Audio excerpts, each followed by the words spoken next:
እንደ አቢደምደም መሆን የሚችል ማን ነው? አቢደምደም ደግሞ ማን ነው? የብዙዎቻችሁ ጥያቄ እንደሚሆን ገምታለሁ። ተከተለኝማ ልንገራችሁ። አቡ ዳውድና ጦብራኒ ከአነስ ኢብኑ ማሊክ ረዲየላሁ ዐንሁ እንደዘገቡት የአላህ መልእክተኛ ሰለላሁ ዐለይሂ ወሰለም አንድ ቀን ለሰሃቦቻቸው ከናንተ መካከል እንደ አቢደምደም መሆን የሚችል ማን ነው በማለት ጠይቋቸው። ሰሃቦችም የአላህ መልእክተኛ ሆይ አቢደምደም ደግሞ ማን ነው በማለት በግርምት ተጠየቋቸው። እሱማ አሉ ነብያችን ሰለላሁ ዐለይሂ ወሰለም፣ እሱማ ባነጋ ቁጥር ጧት ላይ በመነሳት ጌታዬ ሆይ እኔ ነፍሴና ክብሬን ሰጥቻለሁ የሚል ሰው ሲሆን የሚሰድቡትን መልሶ አይሰድብም፣ የበደሉትን አይበድልም፣ የመቱትንም አይመታም አሏቸው።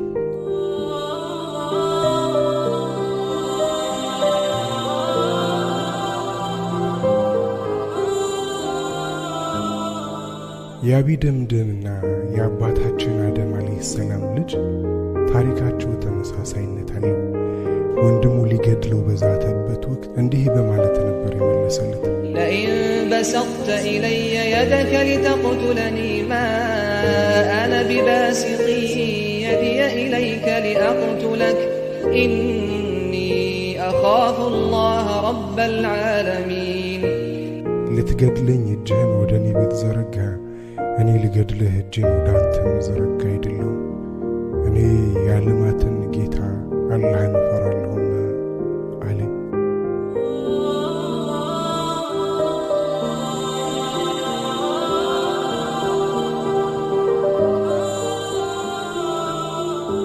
አቢደምደም ታሪኩ አጭር ቢሆንም ከስብዕናው የምናገኘው መልእክት ግን ግዙፍ ነው።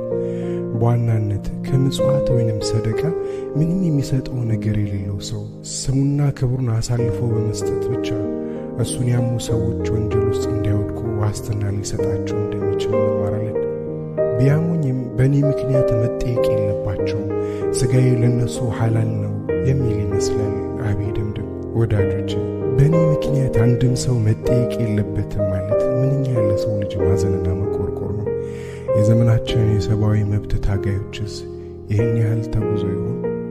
ብቻ የአቢደምደም ነገር ይገርማል። በምጽዋት ወይንም ልግስና ዙሪያ ታዋቂው ኢማም ኢብኑል ቀይም ሲናገሩ ልግስና 10 ደረጃዎች አሉት ካሉ በኋላ ከነኚህም መካከል የራስን ክብርና ስም መለገስን በ7ኛ ደረጃ ላይ ቆጥሯል። ወዳጆቼ ሆይ የአቢደምደምን ሁኔታ አሳስበው ውስጡ እንዲህ የሚል መሰለኝ፣ ጌታዬ ሆይ ሰዎች ሁሉ ከገንዘብና ንብረት የሚለግሱት ነገር አላቸው፣ እኔ ግን ምሰጠውም ምለግሰውም ነገር የለኝምና ይህንኑ ስጦታዬን ተቀበለኝ። የሰደበኝና ያማኝ ሰው ሁሉ ነፃ ነህ፣ ዕዳ የለብህም፣ በእኔ ምክንያት አትቀጣም ብየዋለሁ።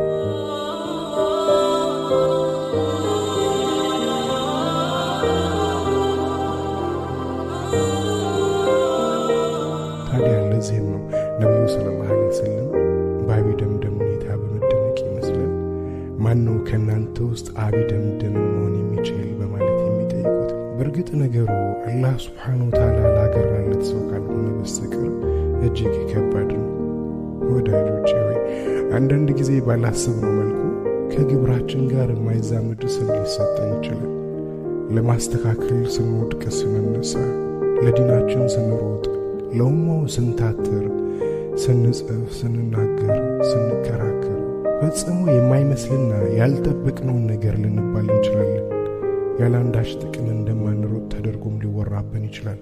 እውነተኛ የአላህን ውዴታ ፈልገንና ለዲኑ አስበን የምንሰራ ከሆነ ምንም እንኳ የሚወጡልንና የሚሰጡን ስሞች ከባድ፣ አሳማሚና አስደንጋጭ ቢሆኑም ፈጽሞ ልንሸብር አይገባም።